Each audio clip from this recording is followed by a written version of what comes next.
One of the weird little things about Russia is most of their petrochemical facilities were built in the 60s under Khrushchev.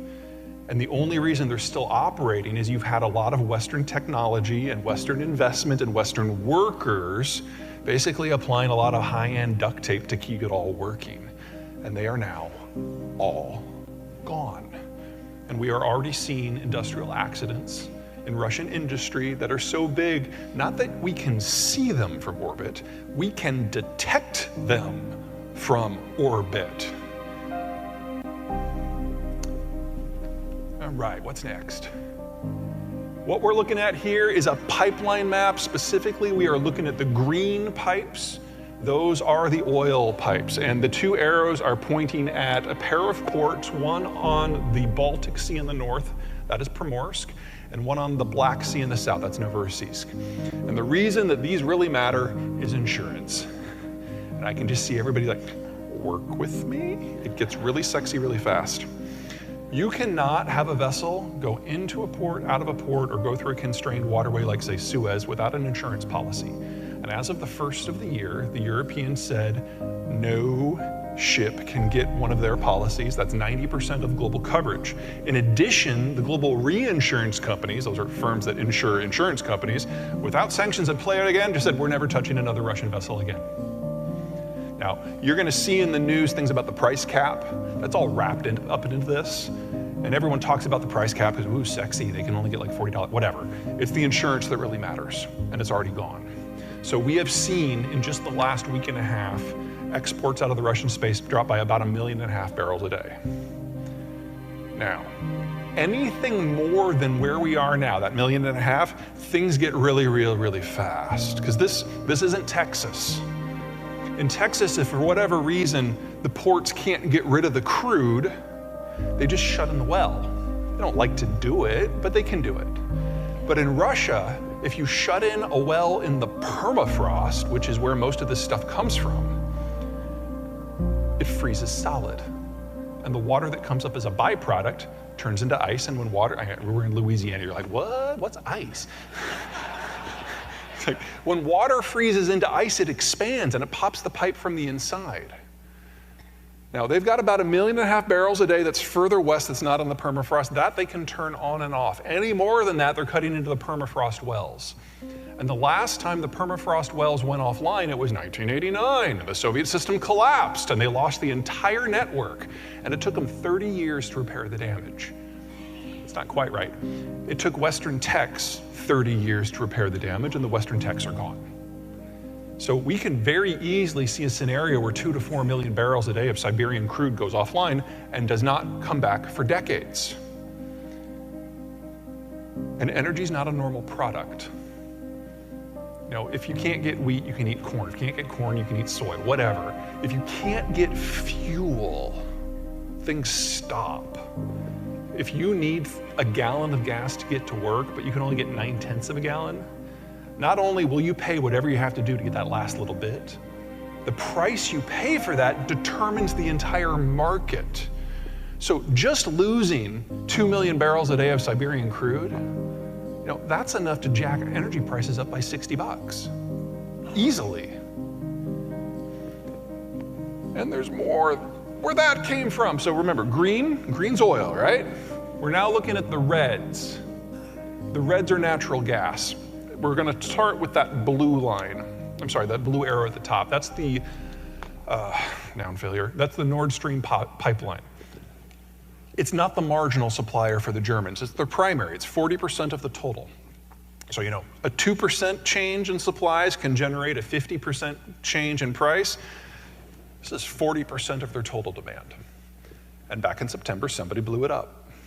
It's gone. It's not coming back. Can't be repaired because there's now water corroding it from the inside. It's been too long. Americans talk a good game when it comes to paranoia about energy security. We're like, oh my God, energy independence, we gotta get it. We really don't care. We bring in energy from Canada or Mexico or Saudi Arabia, and if we don't think anyone is really watching all that closely, we'll happily take a bunch from Venezuela. You can't do that in Germany. Precision manufacturing in a tough neighborhood. And not only do they bring in the natural gas to generate power, that's not its primary use. Its primary use is for petrochemicals. And those petrochemicals are not exported. No. They're kept in-house to be processed into regular manufactured goods. It's the base of the entire system. And it stopped. Now, they have replaced that 40% with 7 different marginal suppliers. And so prices are 6 and 7 times, as a rule, of what they were before the war. Now, if you've been following the news there recently, they're having a freakish heat wave in Germany, too. It hit 50 degrees on New Year's in Berlin, which is like 185 billion degrees above normal. And so they're not using a lot of natural gas right now, and prices are really under control. But that's what it took. They shut down their industrial usage of the stuff. They halved their electricity generation. And it took a freak heat wave for them to get things back under control. And in order to do that, they only had to pay 7 times market price for the natural gas. Can you imagine what happens with a cold snap? And they're never going to refill with Russian natural gas again. They can't. Oh, and it'll get worse because those red arrows, that's the backup plan. Pipes that go through the conflict zone in an artillery war. Folks, if you want a Beamer, buy it now. This is the last model. You should probably get 10 years of parts too. But we're looking at the end of the German manufacturing system in less than 2 years. The closest natural gas to Germany that's not Russian is in Nigeria. That's a 15-year program at least to get it online in there. All right. Oh, this is fun. So Chairman Xi of the People's Republic of China, head of the Communist Party, has now consolidated more power unto his person than any human in history. More than Caligula of Rome, more than the Kim dynasty in North Korea, more than anyone at any time in any place. And as a result, things are breaking down. Even if he were the smartest person in human history, you can't manage a system of 1.5 billion people by yourself. And he has now executed the messenger so many times that no one wants to bring him any information.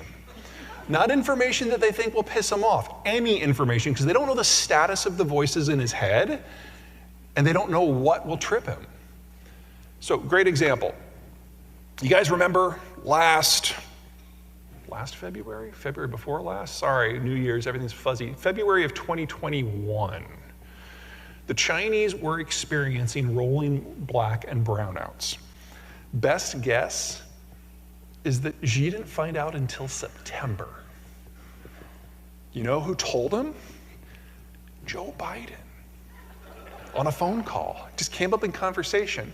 Now, we're in the South. I'm going to guess that there's some fairly well-formed opinions about Uncle Joe in this room.